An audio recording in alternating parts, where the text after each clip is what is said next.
My Lord Bishop,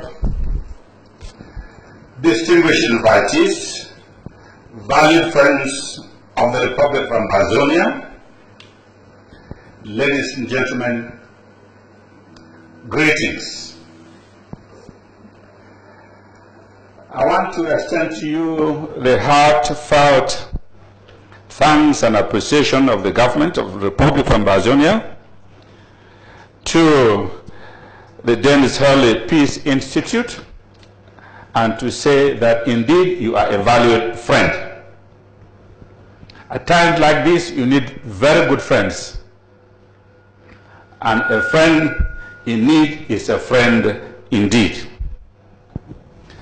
It is my singular pleasure to set the scene and the tone of this valued dialogue. And for the avoidance of doubt, let me from the very start make this important clarification. This year, 2018, marks 160 years of unbroken colonial domination of our homeland. 160 years. British, from 1858 to 1887.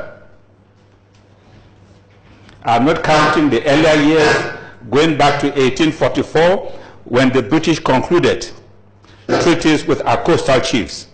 But when they took effective occupation of our coastal land was in 1885, and that territory was named Victoria after Queen Victoria. Then German, we have 160 years of unbroken colonial domination. The British, 1858 to 1887. German, 1888 to 1914. British again, from 1914 to 1961. And since 1961, French Cameroon to this date. This, you would imagine, is a unique concatenation in this African continent. From 1822 to 1961, our homeland came under international tutelage, administered by the United Kingdom government, first as a mandated territory, and then as a trust territory of the United Nations. In 1961, when French Cameroon took over as a new colonial authority in our homeland, as the successor colonialist after the British left, the name of our homeland was changed to West Cameroon. In 1972, the colonial authority decided to dismember the territory into what we saw here called the Northwest and Southwest provinces or regions of French Cameroon. And that is how it's been projected. Northwest, Southwest province of French Cameroon. On the 1st of October, 2017, the anti-colonial movements of our territory, fighting for decolonization of our homeland, unanimously rebranded our territory Ambazonia, an indigenous geographical indication. So, throughout this my short presentation, I shall refer to the former British Southern Cameroons by its sovereign name, Ambazonia. I shall also refer to French Cameroon, which achieved independence from France on 1st January 1960, as La République du Cameroun, simply as French Cameroon, so that there can be no doubt when we are talking about Ambazonia, we are talking about the territory is French Cameroon. The Ambazonia decolonization struggle is a struggle against a new form of colonization that has reared its ugly head in post-colonial Africa, black on black colonization. a situation where some black countries or some black people, for some inexplicable reason, decide to colonize other black people that happen to be their neighbors. Exactly in the same way as some black people sold their own kind into slavery. There was a late Mr. Justice T.O. Elias, President of the International Court of Justice, who pertinently observed in the Southwest African case that it is a serious indictment on the African continent that some African states, themselves beneficiaries of the right to self-determination, soon became latter-day colonizers of less fortunate peoples in countries that happen to be their neighbors. And that is exactly the situation we are living. So it is not only Morocco pretending to have the territory of the Western Sahara, it is French Cameroon that has been laying claim to the Southern Cameroons. Even as we saw the presentation, Nigeria at one time for 40 years was laying claim to the Southern Cameroons as part of Nigeria. The fact that our anti-colonial struggle is firmly located and situated in international law. Everything we have done is consistent with international law. We've not broken one single word of international law. And we advisedly from the beginning decided that we must stay within the framework of international law. To begin with, you do have the United Nations 1960 binding declaration on the granting of independence to colonial countries and peoples, United Nations General Assembly, Resolution 15 of the 14th December 1960. 5 things I must highlight. It says that the subjection of peoples to alien subjugation, domination, and exploitation constitute a denial of fundamental human rights, is contrary to the Charter of the United Nations, and is an impediment to the promotion of world peace and cooperation. 2, that all peoples have the right to self-determination, and that by virtue of that right, they freely determine their political status and freely pursue their economic, social, and cultural development. 3, that inadequacy of preparation, be it political, economic, social, or educational preparedness, shall never serve as a pretext for delaying independence. 4, that all armed action or repressive measures of all kinds directed against dependent peoples shall cease in order to enable them to exercise peacefully and freely their right to complete independence and the integrity of their national territory, which must be respected. Finally, that immediate steps shall be taken in trust and non-self-governing territories or all other territories which have not attained independence to transfer all powers to the peoples of those territories without any condition or reservation, in accordance with their freely expressed will and desire, in order to enable them to enjoy complete independence and freedom. That's the first thing I want to draw your attention to, provision of the binding United Nations Declaration of 1960. Second thing to draw your attention to, one of the foundational principles of the African Union is the principle of the intangibility of borders as obtained on the date of achievement of independence of each African state. French Cameroon achieved independence from France on 1st January 1960, and its frontier became frozen on that date. That disentitles French Cameroon from claiming territory beyond those frontiers. Any such claim is a territorial aggrandizement claim, which is impermissible under international law. There has been no subsequent boundary treaty modifying the international boundary of French Cameroon. International boundaries established by treaty are not changed by verbal political statements or by violence for that matter.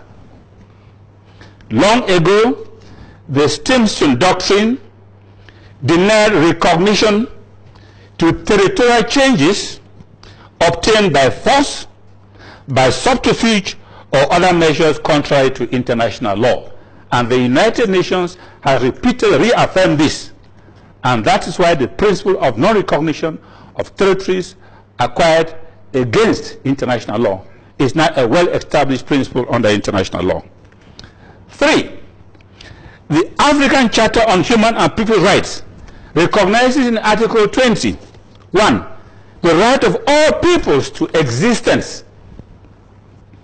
2. The unquestionable and inalienable right of all peoples to self-determination. 3.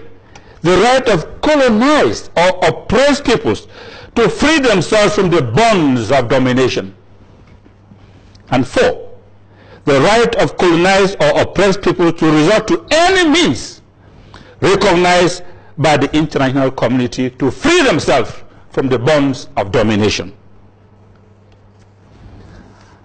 I submit to you that the people of Ambazonia constitute indeed a people within the meaning of international law. And this was reaffirmed by the African Human Rights Commission in its ruling in Kevin Gummi against Republic of Cameroon. That was, I say, reaffirmed, because if you look at United Nations resolution referring to a Southern Cameroons, they always take the trouble, the pain, they always take the trouble, and I prefer to say they refer to the people of the Southern Cameroon. It's always their people. So the Southern Cameroon was not and has never been a nondescript territory. It's not some virgin land which is just available for anybody to move in and pick. It has a population. It has a people. The next thing I want to ask is, what about French Cameroon? Is it an alien country in relation to Ambazonia? Here too I submit to you that yes, indeed, it is an alien country, a foreign country in relation to Ambazonia. First, the colonial history of French Cameroon dates from the inception of German colonization in 1884. But you recall that our own colonial history goes far back before then, many years before then. So the fiction, which has already been propagandistically promoted by French Cameroon, that we are one because of a so-called German colonization. German colonization was in French Cameroon's side. We were before that time under British colonial rule. Second reason why French Cameroon is an alien country, a foreign country in relation to Ambazonia. In theory of law, the British Cameroon and French Cameroon were separate, new legal and political entities created in 1922 by the political force represented by the mandate system. Before then, there was no such known entity known as French Cameroon or British Cameroon. The juridical basis of existence of French Cameroon and the international basis of the frontier that exists between French Cameroon and Ambazonia dates as far from the mandate system transmuted into the Scottish system after the Second World War. So we're talking about two separate and distinct territories, separated by territorially grounded boundary treaties, which are available. And this cannot be changed. It would be a complete mockery of international law. Further, the Southern Cameroon has never had any connection with France. Never. It has no ties and has never had any ties with France, whether historical, political, colonial, economic, social, or cultural. France, of course, has been using French Cameroon as proxy state to access the wealth and natural resources of the Southern Cameroon. But otherwise, we have no connection whatsoever with France. Whereas French Cameroon has that connection in every respect. And often, French Cameroon prides itself when making speeches, recalling the very fruitful relationship they had with France, going back into history, economic relations, political relations, social relations, cultural relations, and so on and so forth. There is no such thing as far as Ambazonia is concerned. And there is no one dime of French developmental investment in Ambazonia. Not one. So again, two distinct and separate territories. One firmly anchored within the French mold, and another having no such connection. Ambazonia shared with French Cameroon a short-lived period of German colonization. It was too short, and I will submit, less than a quarter of a century, in fact about just about 22 years. And as we saw in the film, by 1907, 1910, the Germans were still trying to pacify under unclaimed territory. Remember, international law had changed at the Berlin Conference. No more can a colonial power arrive at the coast of Africa, claim the coast, and say it is claiming the hinterland. No, that used to be the case. Once you land at the coast, the hinterland, it was called the sphere of influence. You claimed it. In 1884, at the Berlin Conference, they changed that narrative and said, no, there must be effective occupation.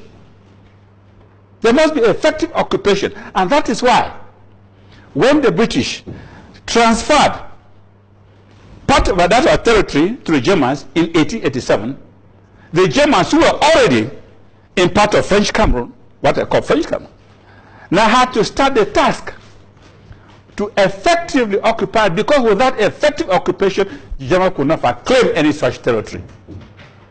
And they moved into our territory by 1893, fought the war, as we saw here, with the King of Boer. And they started pushing upwards, claiming territory. Each time they claimed territory, they planted the German flag, and so on. Unfortunately for the Germans, the war came when they had not been still completed. And you will see the boundary treaties between German Cameroon and Nigeria, and also between German Cameroon and French Equatorial Africa. You notice those treaties were only concluded when? In 1913, later part 1913. So those boundary treaties, the boundaries were not certain at that time. Unfortunately for Germany, less than a year later, the war broke out. So I'm saying the period of German colonization was so brief as never to have elicited any sense of oneness between the inhabitants of our homeland and the inhabitants of French Cameroon. And that is why it was so very easy that when the French got a part of what French Cameroon, they easily amputated two major parts of it. One part was called the Duck B. That part went to France, a part of Central African Republic. The other part is called the New Cameroon, which, as you saw on the map, German Cameroon went down right down to the Congo. That was part of it. So the French simply amputated those parts and reabsorbed them into French Equatorial Africa. And up to today, no one has argued or can possibly argue that those territories, because at one time they're part of German descent, are therefore part of French Cameroon and should constitute a so-called one and indivisible country. And I'll submit to you further that if you were to buy that theory, which of course under international law makes no sense, because historical consolidation has been rejected by international law, if you start talking about history, I'll submit to you that Corsica, Nice, Savoy, Alsace-Lorraine, would go back to where they came from. Assad alone will go back to Germany. Nice, Savoy and Nice will go back to Italy. If that thing about history were to be found very valid. I also submit to you that if you buy that theory, Senegal will be able to claim what? The Gambia. Eritrea, of course, will go back to what? To Ethiopia. Djibouti and northeast Kenya will back to Somaliland. The point I'm making is that kind of discourse, that kind of narrative is very destabilizing for world order. I'll even say that if you buy that, then the whole of Western Europe should be claimed by the Turks today as part of the Ottoman Empire. Or Italy will claim the whole of Europe, part of the Roman Empire. French Cameroon itself, the whole northern part called Abadamawa, will be claimed by Nigeria because Nigeria exercised colonial sovereignty over that part of the territory. So ladies and gentlemen, I'm saying this kind of language cannot be sustained and must be rejected outright. But this is the kind of narrative, this is the kind of propaganda which the current colonial occupier of Ambazonia is projecting and must be rejected. Next, I would submit there is the issue of the plebiscite. Sometimes when these things are raised, people said, oh, but there was a plebiscite at which you decided to join French Cameroon. No. The very concept, the very notion, the very decision by the United Nations to organize the plebiscite in the southern Cameroon had legal implications. The first one was that the acceptance, the admission, and the establishment of the fact that Ambazonia had international personality, and that it has a clear identity, and it's a country separate and distinct from either Nigeria or from French Cameroon. So a distinct territory. And the United Nations kept on saying that the British should never do anything in their administration so as to lose the identity of the southern Cameroons. Another implication for organizing a plebiscite is that the southern Cameroons, Ambazonia, belongs to the people of the southern and to no one else. The people of that territory constitute a unit of self-determination. So when people start talking about the sovereignty over the southern, that sovereignty vests only in the people of the southern Cameroon. And no other people, no other country, no other territory can claim a superior right or the right of the people of that territory to that territory. It also means that the international community and international law recognizes that the people of the southern Cameroons or Ambazonia are entitled to self-determination as an inalienable right that inures to them. And that is why the southern Cameroon frontiers which were neither delimited by the people of the southern Cameroon or French Cameroon, but by the powers. Britain, the boundary with Nigeria, frontier with Nigeria between Britain and Germany, and the boundary with French Cameroon between Britain and France. Those borders still remain and will ever remain. Nothing can change them until you have a subsequent treaty that can do that, but that hasn't happened. Of course, the other question that may be asked, what about ethnicity? I've heard people say that.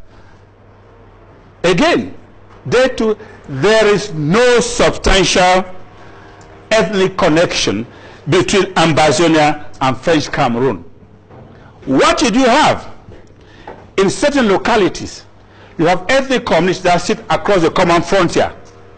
But this phenomenon is a common phenomenon you find everywhere in Africa. On the other side with Nigeria, we have communities that sit across the common frontier.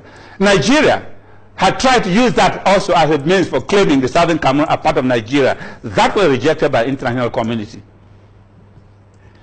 So French Cameroon cannot use the fact they have some localized communities that sit across the frontier and say, because of that, therefore you are part of French Cameroon. Again, that also must be rejected. You look at all Africa, you have the same phenomenon. Even in Europe, you have the same phenomenon. Where communities, human beings are human beings. They want to feel where they are. And in any case, these boundaries were not delimited, defined, and demarcated, taking into account ethnicity. So that fact must be discounted as a reason for saying that Ambazonia is part of French Cameroon. Again, I will submit, if we were to say that, then Kuwait should not even exist today. It should be part of Iraq. If we were to say that, then East Timor should not exist. It should be part of Indonesia. If we were to say that, then Bangladesh and Pakistan should not even exist. They should be part of India. I mean, I can multiply this example, hundreds and hundreds and hundreds of them. That's to show the absurdity of asserting that because you have ethnic connection, therefore, the people involved with that ethnic connection constitute one country. Modern states are not founded on ethnicity.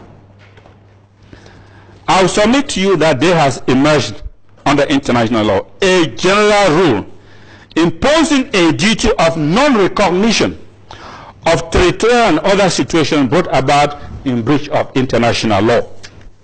That one is firmly well established under international law. And then you might ask, what is the evidence of colonization of Ambazonia by French Cameroon? I'll take you back to 1959. At the United Nations, when the question of the independence of the Southern Cameroon was being discussed at the United Nations, questions were raised about, if you saw the thing there, this is a small territory with competing claims. Nigeria want to grab, French Cameroon want to grab. And the question was asked, what guarantees do we have that this territory is not going to be grabbed by either of its larger neighbors? The president of French Cameroon, Amadou Ahidjo, mounted the rostrum, the UN General Assembly, and said, I'm giving you my undertaking and my country, that under no circumstances are we going to annex or colonize the British Southern Cameroons, because if we did, that would spell the death knell for those peoples. All we want is a model vivendi with these people. That is a declaration in 1959 before the United Nations. The rest is history. French Cameroon never kept his word. Now the plebiscite question was framed, do you wish to achieve independence by joining Nigeria or French Cameroon? I want to call attention to the fact that the phraseology of that plebiscite question was advisedly done. The United Nations could simply have said, do you want to join Nigeria or do you want to join French Cameroon? They could simply have said so. They chose to say, do you wish to achieve independence? The reason is simple. The law of the United Nations and the creation of mandatory and trust territory was not to enable their colonization by successive or latter-day colonizers. Those territories, by virtue of Article 76B of the United Nations Charter, had to be led to independent self-government. They had to. So the United Nations could not simply have said, do you want to join? That would mean they were transferring the territory without having achieved the objective of the United Nations Charter to another country. And so they said, do you wish to achieve independence? So independence had to be achieved before the question of joining. And that joining also, even, was an eventuality that had to come on the completion of certain due processes. So the achievement of independence had to be, and that is why if you look at the United Nations General Assembly, Resolution 1608-15 of the 25th April 1961, it endorsed the independence. It says, endorsed the decision of the people of the Southern Cameroon to achieve independence. When it came to joining, it said, urges the concerned parties to enter into quick talks and negotiation and finalize the arrangement by which this joining was going to take place. Two-stage thing, independence. Then the question of joining, it left it to the parties to negotiate that and to finalize that, because the Independence Day was set for 1st October 1961. So, that was our plebiscite thing. But what happened? Disaster struck. On the 1st of September, French Cameroon, knowing very well, United Nations has set 1st of October as a date of independence.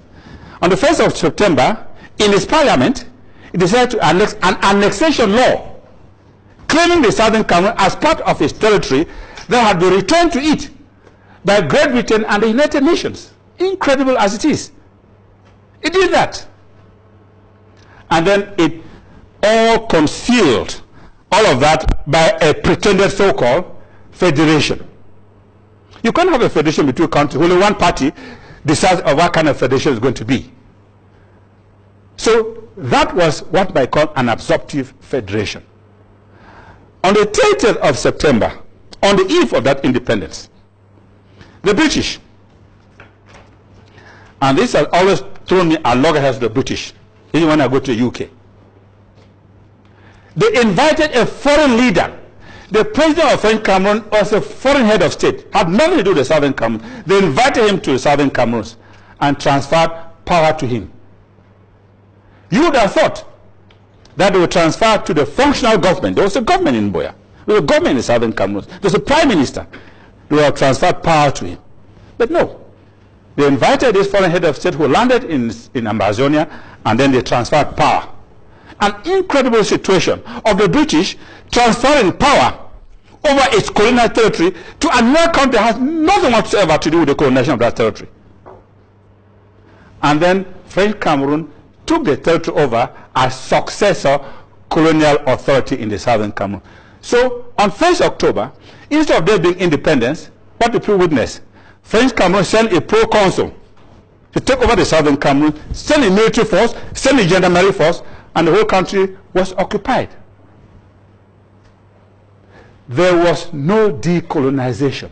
The United Nations had said the trusteeship was going to end on the 1st of October. Yes, indeed the trusteeship ended. The British left. But that did not mean the Southern Cameroon achieved independence. That is why we make the case that there was simply a succession of colonial authorities. The end of British rule, the commencement of French Cameroon rule. And that is why you find that this whole thing, protests, since 1961, 62, every year people have been protesting, but every protest has met with violent repression until the people felt the only security for them, as they have a right to existence, was to accept the independence which they voted for, which was endorsed by the United Nations. And they proclaimed that independence under the sovereign name of Federal Republic of Ambazonia. The rest is history. The repression, the genocidal attack on the people, which was launched. A whole army, the Air Force, the Navy, the Land Force invaded that small territory. As we speak, there are no less than 15,000 military men from French Cameroon occupying the Southern Cameroons with tanks, with gunship, helicopter gunship, and all of this, the whole territory. The whole territory is being occupied, and our people are fighting back. And like was remarked there, we are fighting back. We are, as we must do, we are bound by the law of the United Nations and domestic law to fight back in self-defense, and our fighting, of course, constitutes a just fight and a just war. Thank you very much.